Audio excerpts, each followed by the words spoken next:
อันนี้ก็เป็นเรื่องของความชอบของเปิ้นมันบ่เกี่ยวกับสีผ้านะอยู่วัดนี่เปิ้นว่าใส่สียังก็ได้แต่ยามไปประชุมกับเจ้าคณะพระสังฆาธิการก็คือใส่สีเหลืองสีมันเหมือนกันนะอันนี้นะเพราะฉะนั้นแล้วเหมือนกับดอกไม้ที่อยู่ในเจกันเหมือนคนหลายชนชั้นมาบวชอยู่ด้วยกันย่อมมีความคิดย่อมมีการกระทำที่แตกต่างกันไปเพราะฉะนั้นเราเห็นพระสงฆ์องค์สังฆเจ้าก็ถือว่าเปิ่นมีจตานบุญในมาบวชก็ถือว่าเป็นนักบวชนะเป็นนักบวชเป็นสมณะเราได้เห็นได้กราบได้ไหว้ได้เคารพบูชาได้สนทนาก็ถือว่าเป็นมงคลอันสูงสุดแก่ชีวิตเรื่องตีตนที่มันบดีรูปที่มันบดีเดี๋ยวกรรมก็จะมาตัดรอน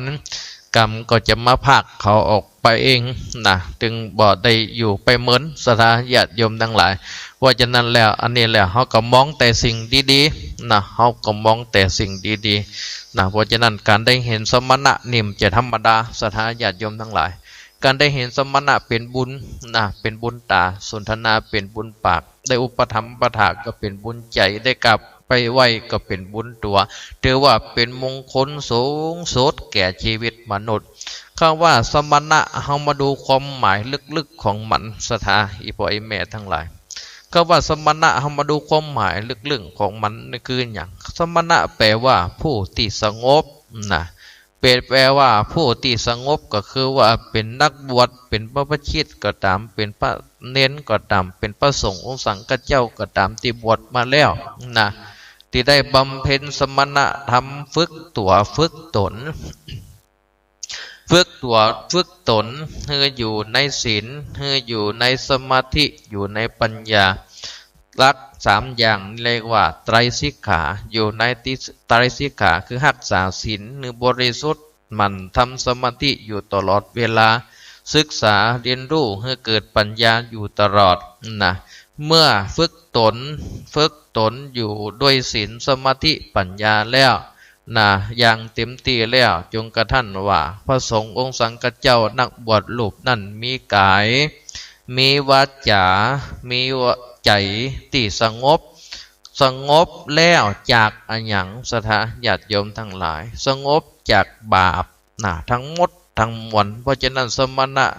ทุกรูปนะจึงต้องเป็นบรรพชิตที่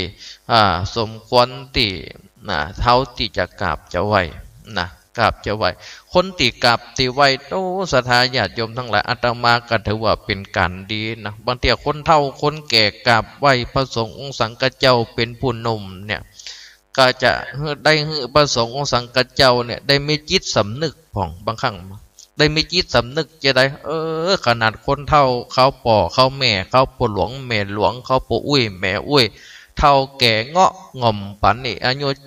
70-80เฮาอายุ20ปลาย30เปิ้นยังก้มว่ากราบเฮาด้วยความเคารพศรัทธานี่นะว่าก็เป็นการเตือนสติให้พระสงฆ์องค์สังฆเจ้าคือมันรักษาศีลปฏิบัติตนปฏิบัติตัวให้เป็นพระผู้ที่ดีคือเหมาะสมกับที่เปิ่นได้กราบได้ไหว้แล้วบางทีก็เป็นการเตือนสติพระสงฆ์เหมือนกันสถาญาติโยมทั้งหลายการที่คนเฒ่าคนแก่ได้กราบได้ไหว้พระสงฆ์รุ่นลูกรุ่นเต้าเนี่ยเพราะฉะนั้นทำไมเขาถึงกราบสถาญาติโยมทั้งหลายเพราะเปิดอยู่ในเพศของนักบวชเป็นบรรพชิตแล้วนะเป็นนักบวชเป็นบรรพชิตแล้วก็เขาลองเปรียบเทียบดูว่าสามเณรนะอายุแก่ถึง100 ปีก็ต้องจำเป็นต้องได้ก้มกราบนะพระภิกษุที่บวชที่หลังเพียงแต่1 นาทีนะมันเคารพต่างกันนะการบวชเนี่ยสถาญาติโยมทั้งหลายพระภิกษุสงฆ์เมื่อบวชมาแล้วนะจะอายุนักเป็น100 ปีก็ตามเกิดมาลังมาบวชสมมติว่าอายุ100 ปียังแข็งแรงอยู่เนาะ100 ปียังแข็งแรงอยู่ตอนเป็นคนบ้านนี่คนใดก็เคารพนับถือเป็นปอเท่าแม่มอนเนาะเป็นอุ้ยอายุสูงนะคนก็ต้องเคารพกับไว้นะเมื่อมาบวชแล้วเพียงแต่1 นาทีก็ต้องเคารพพระสงฆ์ที่เปิ่นบวชก่อนเพียงแต่1 วันซะนะลองไปพอเปิ่นเคารพกันตีพรรษานะแต่พระสงฆ์สังฆเจ้าอายุ30นะพรรษาได้10 คนเฒ่าผู้ใจอายุ80มาบวชวันนี้ถามว่าจะไปนั่งหน้าพระสงฆ์ที่อายุ30หรือเปล่าเป็นไปไม่ได้นะต้องนั่งตั้งท่ายนะต้องนั่งตั้งท่ายมีตุเจ้า5 ตนตุเจ้าที่บวชใหม่อายุ80ก็ต้องจำเป็นต้องไปนั่งตนที่6ผลสุดท้ายจะไปนั่งตั้งนาเพราะว่าอายุหนักนี่กำใจนะเพราะว่าพระสงฆ์มือบวชมาแล้วก็ต้องเคารพกันตามพรรษาอยู่การอย่างนี้เป็นต้นศรัทธาญาติโยมทั้งหลายเพราะฉะนั้นแล้วเขาได้หู้ความหมายของมันแล้วว่าคำว่าสมณะแปลว่าผู้ที่สงบนะสงบแล้วจากหยังจากบาปทั้งปวงศรัทธาญาติโยมทั้งหลายคำว่าลักษณะของสมณะมีอย่างพ้องศรัทธาญาติโยมทั้งหลายสมณะนี่ต้องมีลักษณะเป็นเจไดพ้อง1สมณะต้องสงบกาย2สมณะต้องสงบวาจา3สมณะต้องสงบใจศรัทธาลักษณะของสมณะคำว่าสมณะต้องสงบกายหมายความว่าจะได้มีความสำรวมบ่กระทำกิริยาอาการใดๆในทางกายที่มันบ่เหมาะสมเช่นว่าไปมีพฤติกรรมกิริยาเหมือนชาวบ้านไปชกไปต่อยตีลันฟันแทงไปพกดาบก็ดีพกมีดพกปืนก็ดีไปเป็นนักเลงหัวมัดหัวไม้อย่างอีกำใจนั่นนี่คือการ แสดงออกการแสดงออกทางกายนะเพราะฉะนั้นเป็นสมณะต้องสงบแสดงออกทางกายยกตัวอย่างสมัยองค์สมเด็จพระสัมมาสัมพุทธเจ้าเปิ้นได้ยกย่องพระมหาโมคคัลลานะนะพระมหาโมคคัลลานะนี่ได้ชื่อว่าเป็นผู้เลิศกว่าภิกษุทั้งหลายในการที่เป็นผู้มีฤทธิ์เดชมากเป็นผู้ที่มีฤทธิ์เดชมากเหาะเหินเดินอากาศก็ได้ยังก็ได้พระโมคคัลลานะเปิ้นยังมีการสำรวมกายบ่แสดงกิริยาอวดเก่งอวดดื้อถือดีว่าตัวเก่าเก่งมีฤทธิ์มีฌานนักกระทำไผก็ได้เปิ้นก็แสดงอาการนั่นออกมาเพราะฉะนั้นลักษณะของสมณะข้อที่1ก็คือต้องสงบกายลักษณะประการที่2ก็คือว่าต้องสงบวาจานะสงบวาจานี่ก็คือว่าเป็นคนสมควรที่จะต้องไปนินทาว่าไล่ใส่ไล่ไปสียุยงส่งเสริมเพื่อเปิ้นได้พิษกันถึงฆราวาสเจ้าบ้านยุยงเพื่อประสงค์พิษเถียงกันแตกแยกกันเพราะฉะนั้นการบวชเป็นพระสงฆ์ยุยงประสงค์แตกแยกกันเรียกว่าเป็นสังฆเพศสังฆเพศเป็นหนึ่งในหลักธรรมที่อยู่ใน5 ข้อของหลักธรรมชื่อว่าอนันตริยกรรมอนันตริยกรรมเรียกว่ากรรมนักถ้าไปอุยุยงส่งเสริมเพื่อเปิ้นได้พิษได้เถียงสงที่เปิ้นอยู่เป็นหมู่เป็นคณะอยู่กันดีแล้วไปยุยงส่งเสริมเพื่อมันตีแตกแยกกันเรียกว่ากระทำพิษกรรมนักคืออนันตริยกรรม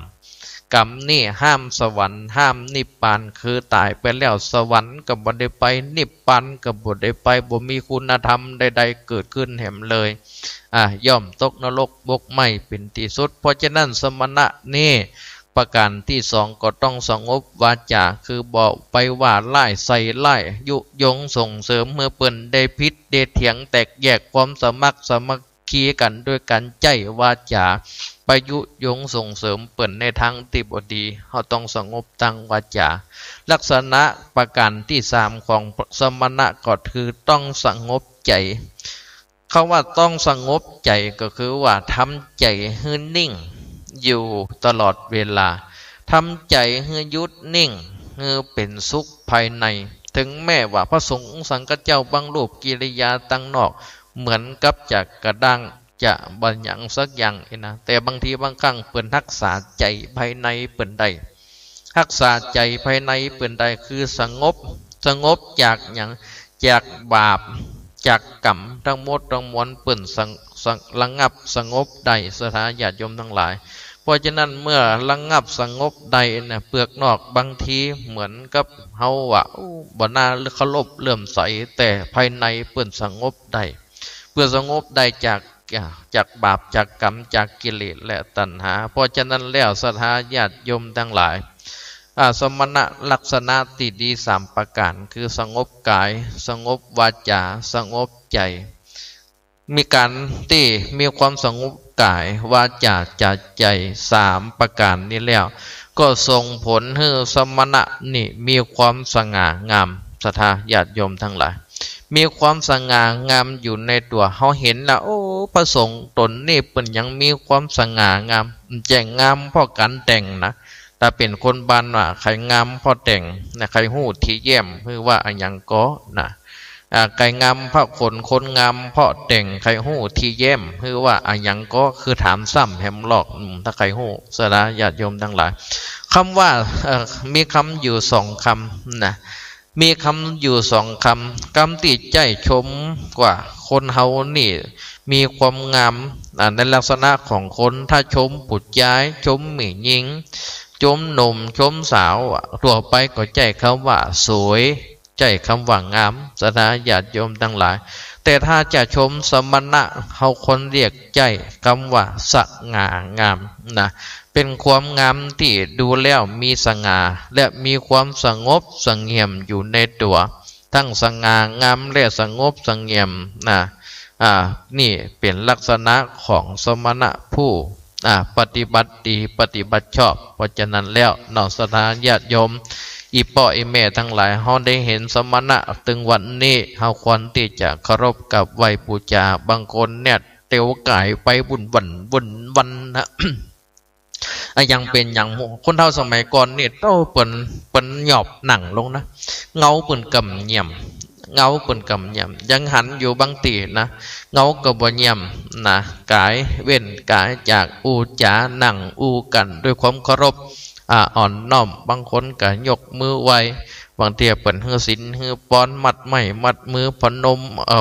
พระพรหมน้ำพระพุทธมนต์กลมหัวกลมเก้าด้วยความเคารพศรัทธาอย่างเนี่ยเวลาเขาเป็นตุกมาก็ต้องเปิ่งปาอาศัยพระสงฆ์องค์สังฆเจ้าเป็นยาใจศรัทธาญาติโยมทั้งหลายแวนเจ็บใครได้ป่วยไปสืบโหราจัตตาเป็นกำลังคิดกำลังใจเจิญพระพุทธเลินพระพุทธมนต์มัดไม้มัดมือเป็นขวัญกำลังใจศรัทธาญาติโยมทั้งหลายเพราะฉะนั้นเฮาเรียกว่าในการญาติโยมทั้งหลายแวนเจ็บใครได้ป่วยไปสืบโหราจัตตาเป็นกำลังคิดกำลังใจเจิญพระพุทธเลินพระพุทธมนต์มัดไม้มัดมือเป็นขวัญกำลังใจศรัทธาญาติโยมทั้งหลายเพราะฉะนั้นเฮาเรียกว่าในการตีเฮาอยู่ร่วมโลกาปัจจุบันนี่สิ่งใดจ้าที่เฮาเป็นฆราวาสญาติโยมเฮาควรจะทำกิจอย่างใดที่ควรทำเพื่อให้เกิดประโยชน์จากการหันสมณะหรือว่านักบวชเนี่ยเฮาควรจะอยากจะได้เมื่อเฮาหันพระสงฆ์สังฆเจ้าแล้วเฮาจะได้ประโยชน์จากการหันนี่อย่าใดจ้ะนะเฮาได้ในการหันสมณะหรือว่านักบวชนั่นถ้าหากเฮาหันเพียงแต่ชั่วคราวชั่วขณะเช่นว่ามาหันเปิ่นเดินผ่านไปก็ดีหรือว่าพระเอิญไปปะไปปบใส่เปิ่นก็ดีแล้วเปิ่นก็เดินผ่านไปอย่างนั้นเรียกว่าเฮาได้ประโยชน์บ่เต็มที่คือว่าหันเปิ่นไปเมื่อเฮาหันแล้วเฮาจึงอยากจะได้จ้ะเฮาถึงจะได้ประโยชน์สถาอีพ่ออีแม่ทั้งหลายหนึ่งก็คือว่าต้องเข้าไปหา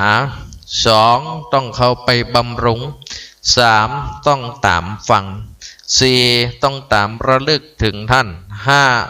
ตามดูตามเห็นสถาญาติโยมทั้งหลายมันมีอย่างพ้องกิจประเภทที่หนึ่งของฆราวาสญาติโยมที่เมื่อเห็นพระแล้วต้องเข้าไปหาหมายถึงว่าเข้าไปหามันเข้าไปใกล้ไปมาหาสู่เห็นคุณค่าในการเห็นสมณะนักบวชมันเมื่อนานๆบางที่มีตายตูบหลายตนบางวัดบ่มีสักตน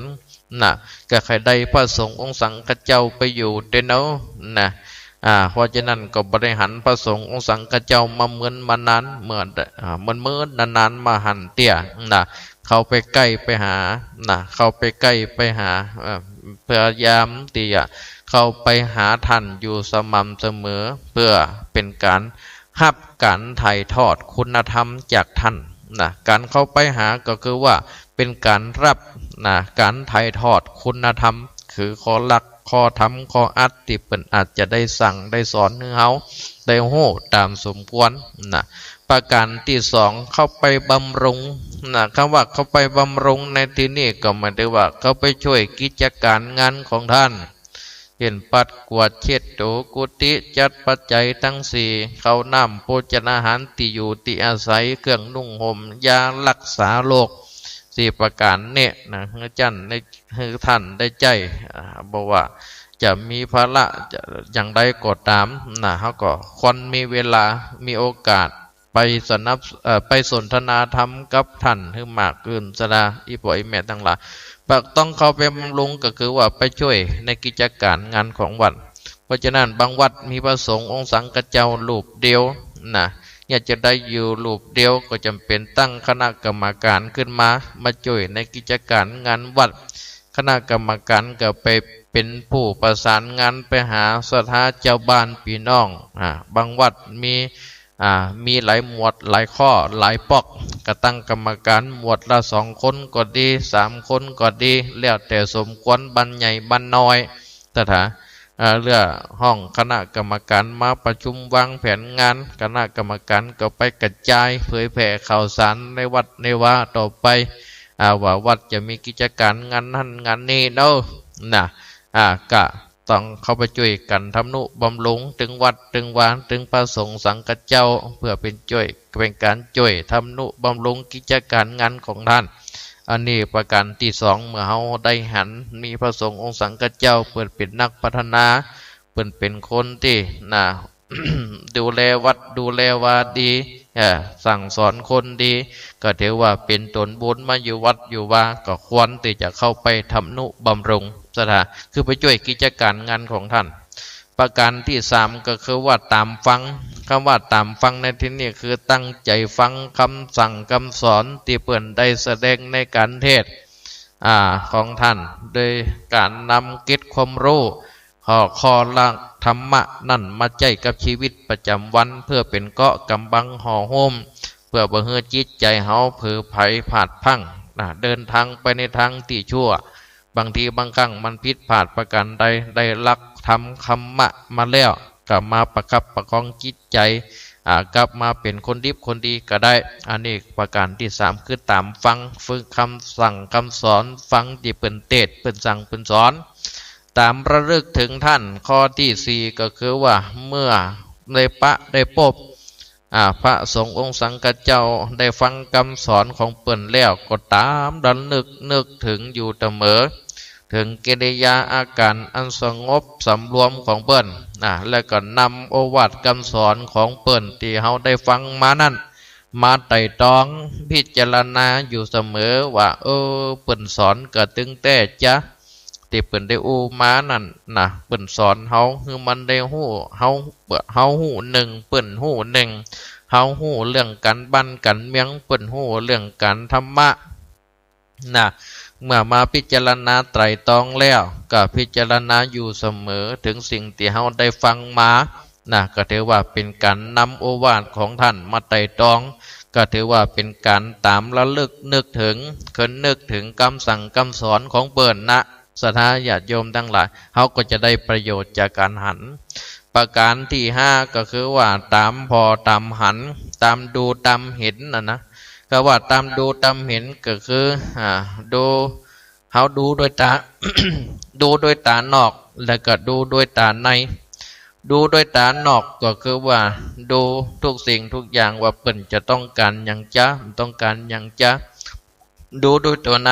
ตาในก็คือเคารพนับถืออยู่ในจิตในใจอยู่ตลอดเวลาศรัทธาญาติโยมทั้งหลายดูแล้วเกิดความศรัทธาเลื่อมใสเพราะพระสงฆ์องค์สังฆเจ้าเนี่ยเป็นหน่อเนื้อเชื้อไขแห่งพระพุทธศาสนาก็มีอย่างใดก็ควรที่จะมีความเคารพศรัทธาเลื่อมใสเพื่อเป็นตัวอย่างให้กับอนุชนคนรุ่นหลังสืบต่อไปอันนี้คือกิจที่ศรัทธาญาติโยมทั้งหลายคนปฏิบัติ คือมันเกิดประโยชน์ยามเมื่อเฮาเห็นพระสงฆ์องค์สังฆเจ้าศรัทธาญาติโยมทั้งหลายเพราะฉะนั้นมนุษย์เฮาเกิดมาในโลกาบางทีบางครั้งอย่างคนเฮาลูกเต้าเหล่าหลานไปอยู่ต่างประเทศเราเป็นคนไทยเป็นคนพุทธไปอยู่ต่างประเทศบางทีบางครั้งแล้วก็บ่ได้มีวัดมีวาเหมือนกับที่ประเทศไทยเฮาก็อยากจะไปทำบุญสุนทานอยากจะไปวัดไปวาอยากจะไปกราบไปไหว้พระพุทธรูปก็ดีไปสนทนาธรรมก็ดีก็บ่ค่อยมีโอกาสไปวัดทำบุญแก่ปัจจุบันนี่ก็ยังดีมีสื่อเทคโนโลยีเนาะอีกไปแม่ทั้งหลายมีโทรศัพท์มีเฟซมีไลน์โทรไปสนทนาในเรื่องของธรรมะก็ดีข้อวิตกสงสัยก็ดีเรื่องตุกอกตุกใจก็ดีไปทำบุญสุนทานก็ดีอยู่ต่างประเทศปุ่นวิดีโอคอลหันหน้าประสงค์สังฆเจ้าพ่อแม่ทำบุญอยู่บ้านเนี่ยหับป้อนพร้อมกันอันนี้ยุคสมัยเทคโนโลยีสถาอีปล่อยแม่ทั้งหลายเพราะฉะนั้นแล้วมนุษย์คนเฮาเกิดมาเป็นเจ้าปุถก็อยากติว่าอยากจะให้พระสงฆ์หรือว่าสมณะผู้เป็นนักบวชหรือว่าพระผู้มีศีลมีธรรมผู้ปฏิบัติดีปฏิบัติชอบนี่ไปเอี่ยวไปเยี่ยมบ้านเฮาพ่องจะได้ว่าอยากให้สมณะผู้มีศีลมีธรรมไปเอี่ยวไปเยี่ยมบ้านพ่องเพราะว่าเมื่อพระผู้มีศีลบริสุทธิ์เข้าเปิ้นว่าเมื่อพระผู้มีศีลบริสุทธิ์เข้าสู่สกุลใดมนุษย์ทั้งหลายในสกุลนั้นย่อมประสบบุญเป็นอันมากสถาญาติโยมทั้งหลายประสบบุญเป็นอันมากโดยฐานะ5ประการมีอย่างพ้องประการที่1ก็ว่าจิตของเขาย่อมเลื่อมใสเพราะได้เห็นสมณะ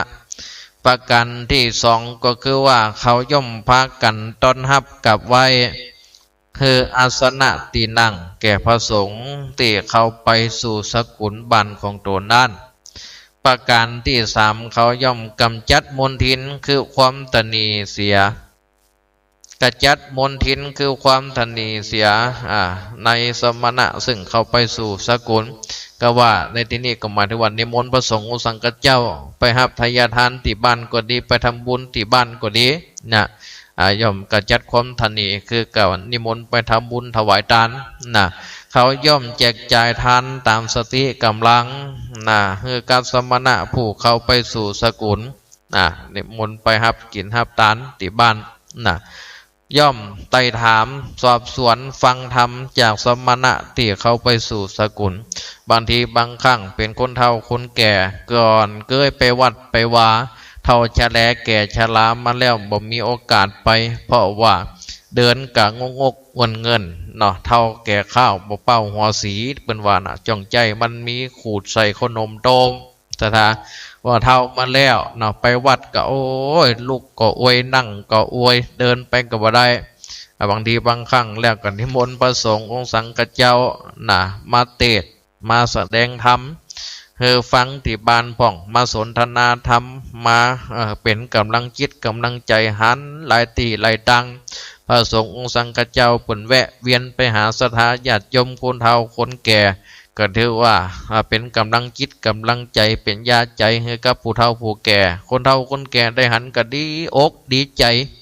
จื่นอกจื่นใจบ่ได้ไปวัดมาเมินหันพระสงฆ์องค์สังฆเจ้ามาเอี่ยวหาจูบันจูจองก็ถือว่า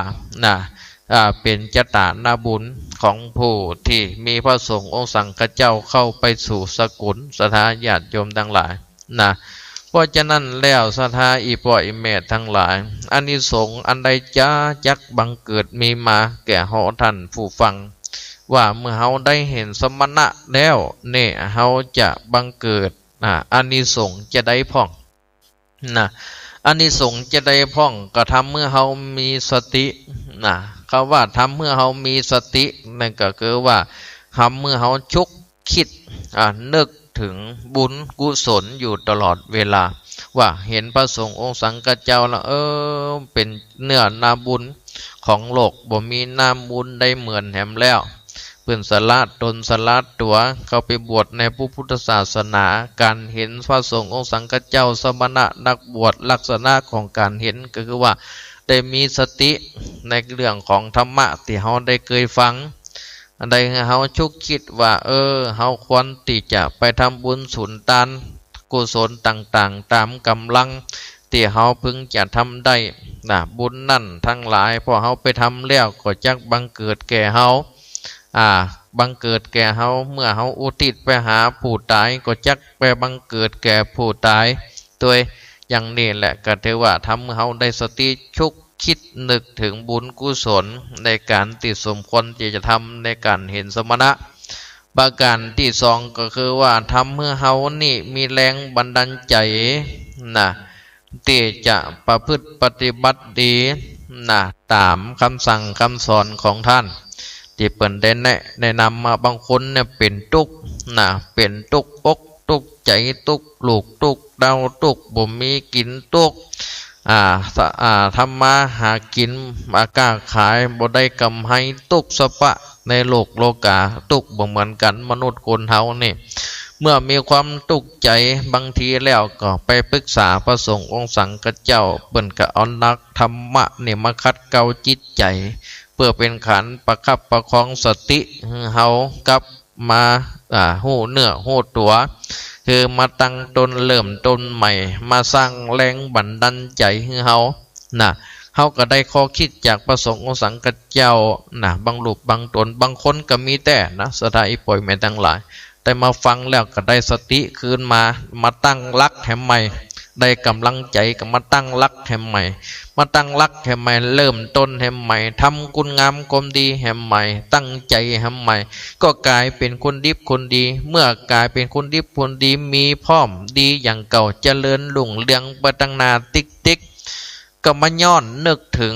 คุณงามความดีที่เปิ่นได้สั่งได้สอนนั่นนี่ย้อนนึกถึงเปิ่นอยู่ตลอดเวลาอย่างนี้แหละศรัทธาญาติโยมทั้งหลายก็เป็นอานิสงส์เหมือนกันก็เป็นอานิสงส์เพราะว่าเปิ่นได้สร้างแรงบันดาลใจให้เขาทำแต่คุณงามความดีเมื่อเขาปฏิบัติตามแล้วเขาเจริญในคุณงามความดีที่เขาทำเขาก็มันจำอยู่ในจิตในใจนึกถึงเปิ่นอยู่ตลอดเวลาประการที่สามก็คือว่าทำเมื่อเขาเนี่ยมีหูตาแจ่มแจ้งแจ้งใสมีตาแจ่มแจ้งใสดุจดั่งเกลียวมณีคือว่าได้เปิดหูเปิดตาก็ว่าได้เปิดหูเปิดตาเปิดปัญญาที่แจ้งศรัทธาญาติโยมทั้งหลายการได้ฟังธรรมบางทีเขาฟังแต่เรื่องของชาวโลกนักเกินไปแต่พอมาฟังธรรมแล้วมันก็ว่าเขาได้มาเปิดหูเปิดตาว่า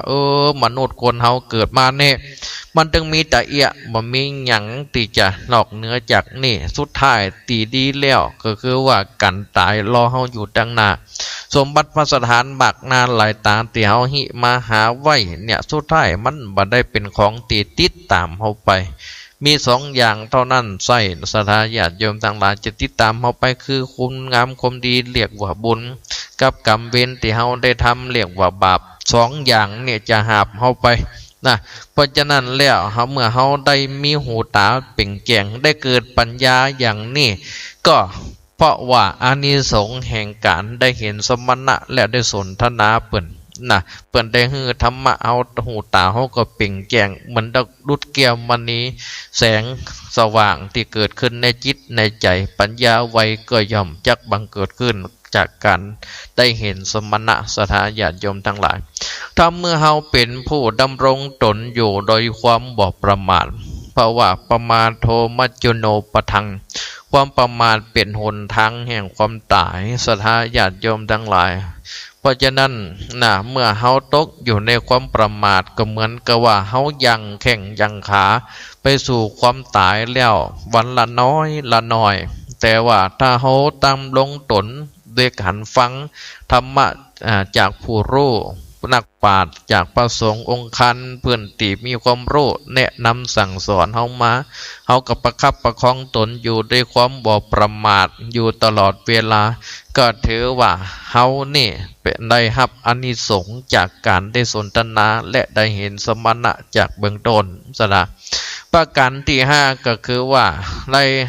เมื่อเฮาได้ปุจจาพระรัตนตรัย จากการเห็นสมณะนี่พ่อสมณะหรือว่านักบวชหรือว่าพระสงฆ์องค์สังฆเจ้านี่จัดหนึ่งในพระรัตนตรัยเกี่ยวเจ้าสามประการคือสังฆรัตนะสังฆรัตนะนี่เมื่อเฮาได้เห็นได้กราบได้ไหว้ศรัทธาญาติโยมทั้งหลายดุจดังว่าเฮาได้กราบเกี่ยวเจ้าสามประการคือสังฆรัตนะเกี่ยวเจ้าดวงที่สามเป็นการได้ปูจาเกี่ยวเจ้าดวงที่สามคือเกี่ยวที่ชื่อว่าสังฆรัตนะศรัทธาอีปอยเมตั้งหลายนี่แหละการได้เห็นธรรมะศรัทธาการได้เห็นสมณะจะเห็นกันธรรมะก็ถือว่าเป็นการปูจาประการที่หกก็ทำเมื่อเฮาได้สมบัติสามประการคำว่าสมบัติสามประการคือมนุษย์สมบัติ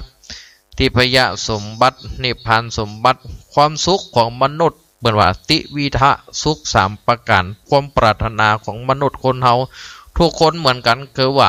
สุขในเมืองคนสุขอันมีเมืองฟ้าสุขอันมีในแหล่งลามหานิพพานการได้ทำบุญกับพระสงฆ์องค์สังฆการเนี่ยศรัทธาญาติโยมทั้งหลายเปิ่นได้แนะนำสั่งสอนการทำบุญสุนทางการคุณงามความดีเพื่อหวังอย่างมนุษย์สมบัติคือเกิดมาในภาวะจัดใดเกิดมาเป็นมนุษย์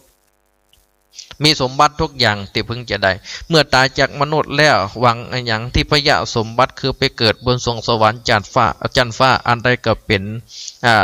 สมบัติอันเป็นทิพย์หมดหลังจากนั้นเฮาได้เดินทางไปสู่พระนิพพานในอนาคตตั้งหน้าโดยการได้น้อมนำพระทำคำสั่งสอนเนี่ยได้ปฏิบัติตามเนี่ยอันนี้ส่งของการเห็นธรรมเห็นสมณะก็คือว่าทำเมื่อเฮาได้สมบัติสามคือมนุษย์สมบัติที่พยะสมบัตินิพพานสมบัติสุดท้ายแล้วเมื่อถึงนิพพานสมบัติแล้วถ้าบุญกุศลเฮามีนักบารมีเฮาได้สั่งสมไปทุกภวชาติมีนักแล้วก็ทำเมื่อเฮาได้บรรลุมรรคผลนิพพานคือได้ดวงตาเห็นธรรมในภวจัตใดจัตหนึ่งเหมือนกันศรัทธาญาติโยมทั้งหลายเพราะฉะนั้นแล้วนี่อันนี้คืออานิสงส์แห่งการเห็นสมณะศรัทธาสมนานันจะทัศนังเอตัมมังคละมุตตมังการได้เห็นสมณะก็ถือว่าเป็นมงคลแก่ชีวิตจะไปว่าโอ้หันตุเจ้าเล่ากว่าเว้นไปไกลๆก่อนอีนะบุญว่าผีคำบนคนคำลุ่มเซอร์นี่จังคำตั้งกลางเซอร์นี่คือตุเจ้าเหลียงเซอร์นี่นะคำตั้งกลางต้องได้คำตามกระเป๋าเนี่ยซะแล้วอันใดก็บอกบุญติ๊กบอกบุญติ๊กนี่นะกลัวจะไปกลัวสลายญาติโยมทั้งหลายบางทีบางครั้งมันก็จำเป็นเนาะเป็นตุเจ้าไปสมพันธ์ก็ต้องปฏิปัดปูพัฒนาวัดว่าให้มันดูดีดูงามไปตามสมควรเพราะฉะนั้นแล้วการได้เห็นสมณะก็ถือว่าเป็นมงคลแก่ชีวิตได้เห็นก็เป็นบุญตาได้สนทนาก็เป็นบุญปากได้อุปถัมภ์ประทานก็เป็นบุญใจได้กราบได้ไหว้ก็เป็นบุญตัวได้ให้เปิ้นพระพรหมน้ำพระพุทธมนต์ที่บนหัวก็เป็นบุญแก่ชีวิตเนอะศรัทธาอีปล่อยไม่ทั้งหลายวันนี้ได้อุจจาถึงเรื่องของมงคลชีวิตข้อที่29ก็เห็นว่าสมควรแก่เวลาสัปดาห์หน้าพบกันใหม่สัปดาห์นี้ก็ขอยุติการธรรมะยามเย็นกับอีปออีเมไว้เพียงตัวนี้เนาะก่อนที่จะจบรายการ10 นาทีนี่ก็ขออุจากับอีปออีเมเพื่อเป็นการ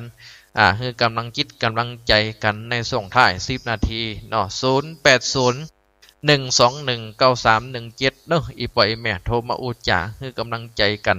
นะ0801219317โทรมาอุจาสนทนากันเนอะวันนี้เป็นวันพระเนาะหลังจากนี้ไปทุ่ม2 ทุ่มนะทางวัดตรงตองนี่ก็จะมีการสวดมนต์เจริญจิตภาวนาทุกวันพระนะกิจกรรมวันพระก็3 ตอนก่อนเจ้าทำบุญใส่บาตรบ่ายฟังเทศนะเย็นสวดมนต์ภาวนานะเจริญพรเด้อโยมแม่นเนอะฮัลโหลได้ยินชัดเจนนะแม่เนาะวันนี้ฝนตกกันจ้ะแม่โอ้มีแหละวันนี้ไปวัดกูแม่ฮะแม่ไปกันนะวะที่หันกันนั่น นั่นแน่คนไทยนักลำไปเนาะเจ้า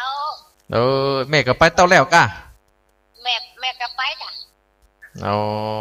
ตู้เจ้ากันนักสถากันนัก แต่วัดเป็นใครกีดไปหน่อย นั่นน่ะกะ อายุยืน94 ปีก่อนอย่างนั้นเอง แม่จะเอาถึงยังเปิ้นก็เอาวัดอับตำแล้วแต่น้าบุญเอาแม่เอาตามแต่น้ำบุญมันเนาะแต่น้าบุญแม่ อันนั้นแม่บุญกรรมบุญจูนเนาะเจ้าแม่เป็นกำลังใจเนอะพ่อไม่ได้ป้ากันนะเจริญพรเนอะแม่เนอะอันนี้โยมแม่น้อยบรรตัดโถกเนอะโยมแม่นิตยาน่ะบ้านแจงโหลินน้องได้อู้กันหลายสัปดาห์ละตะกี้ผมโทรมา แห่มใหม่เนอะสถา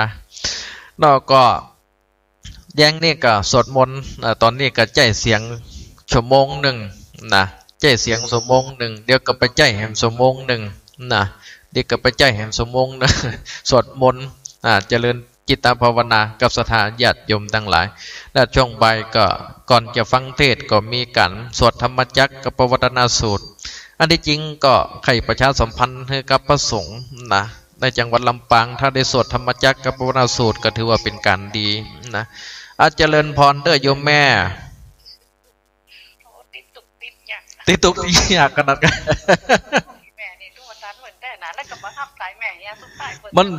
มันสายซ่อนแม่เจริญพรนะแม่เนอทุกครั้งที่ท่านออกแม่ก็จะฟังจะเนี่ยแม่จะถามท่านว่ากฐินมีไม่ได้ว่าถูกต้องวันที่19แม่ลืมบอกไปนะ19ไหนนะ19พฤศจิกาแม่ชดแม่จะได้ฮู้วันเวลาไว้ก็ได้บ่ได้ไปก็โอนไปกันยังดี19พฤศจิกาแล้วก็อันปีนี้สมทบทุนบูรณะหอระฆังจะได้บอกบุญโยมแม่ไว้ก่อนเนาะอันนั้นบุญกรรมบุญจูนะแม่เนอะเจริญพรเจริญพรเด้อแม่เนอะเจริญพรสัตตุแม่นิตยาวัดอยู่บ้านแจงโหลินนะในเมืองลำปางเจริญพรเด้อโยมแม่บัวไข่ฮัลโหลเจริญพรเด้อโยมแม่บัวไข่บรรตกหัวจ้างฝนตกก็จ้าวันนี้ฮ้อนขนาดนี้แม่วันนี้แม่ไปวัดก่อนดังบรรตกหัวจ้างแม่แรงจะนี่เปิ่นมีนอนวัดก่อนแม่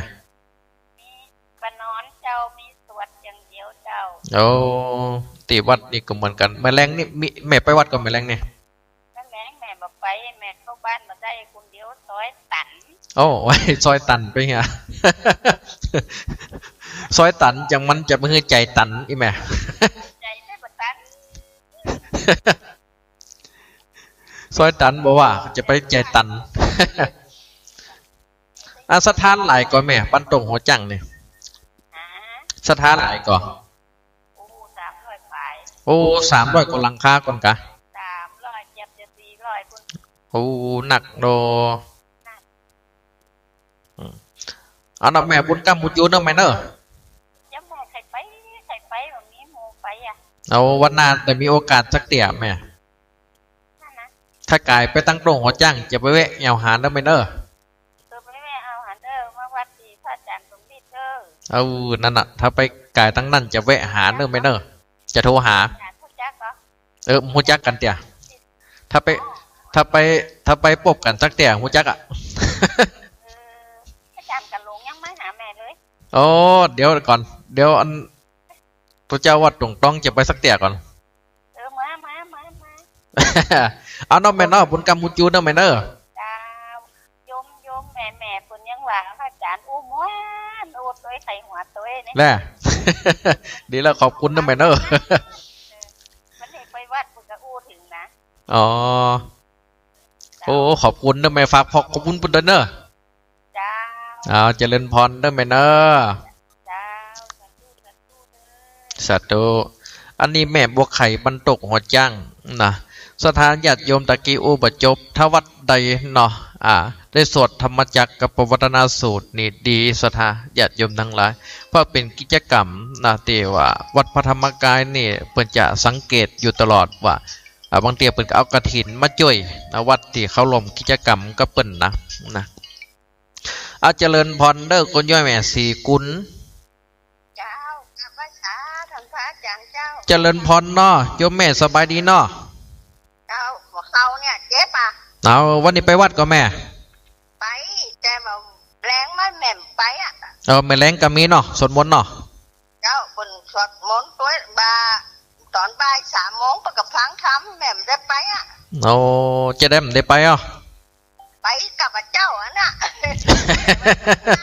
เดี๋ยวก็มันได้ไปเนาะแม่เนาะเจ้าไปใจกับเจ้าเหรอน่ะเนาะตัวมันได้ไปกระใจไปแม่ตอนแม่แรงวัดพระศรีสองยังก็ใครไปไม่ได้เนาะไปคืนได้ยังเนาะหัวเข่าเจ็บเนาะแน่เขาเอาใส่รถเข็นอยู่ก็แม่เต็มบ้านนี่ก็ไม่เต้าโหนี่นั่นเนาะ3 ขา3 ขา4 ขาจะมั่ววันน่าจะเป็น6 ขานะแม่ไม่กำ4 ขากับแข่งห้อม2 แข่งนี่นะ6 ขาเอาน้องแม่เนอร์บุญกรรมบุญจูเนอร์ดาวกำลังใจเนอสาธุเจริญพรแม่เนอร์สาธุอาเจริญพรเนอร์โยมแม่แก้วแม่ไปวัดกับวันนี้ไปกันไปฟังธรรมบางทีแล้วก็มาแม่แรงนี่มีนอนวัดกันแม่มีบ้านนอนเพียงแต่ว่าเขาเทศแล้วเขากะเลยหลวดทำมาคำเลยบางตีก็เนี่ยจะนั่นเนาะเอ็นดูคนเท่ามาวัดแม่แรงมาได้เนาะนั่นแหละมันมีแผลไปนอนกันเนาะประจายมันมีกระแดมมันยิงแน่นั่นเนาะนั่นเทวดาหนักกว่าเทวบุตรถึงวันนี้เทวดาหนักก็บอกทำอะไรเปิ่นถึงว่าเหรอเทวดาเป็นหมื่นเป็นแสนนะเทวบุตรตนเทวะเทวดานี่นักมันถึงอย่างว่าเทวดาไปก่อนเทวบุตรไปทีหลังนั่นน่ะวันนี้เข้าใจดีเนออนุโมทนาสาธุแม่เนอจ้าอนุบุญกรรมบุญจูนะแม่เนอจ้าแม่เป็นกำลังใจเด้อลูกสาธุจ้าเอาสายสุดท้ายเนอโยมแม่สมบุญบรรลัยศิลาทองเจ้าอิดลุดเกียบบัตรตันเนาะแม่เนาะแต่ว่าพบอาจารย์ปุ้ยอยู่รัตวานะเปิดไปอันนี้อย่างก็นี่วัดบุญยวาดแต่ว่ากับไปตอนแรกว่าไปสุดท้ายกับไปคนจะนักแม่แต่ว่านะเสียดายบัดได้ไปก็เป็นเนาะคนนักเนี่ยนั่นเนาะไว้โอกาสหน้าแม่เนาะเอาละแม่เนาะวันนี้เพราะว่าหมดเวลาพอดีขณะนี้เวลา 19 นาฬิกาที่นี่สถานีวิทยุเพื่อการศึกษาวิทยาลัยสงฆ์นครลำปางสถานีวิทยุกระจายเสียงบริการสาธารณะ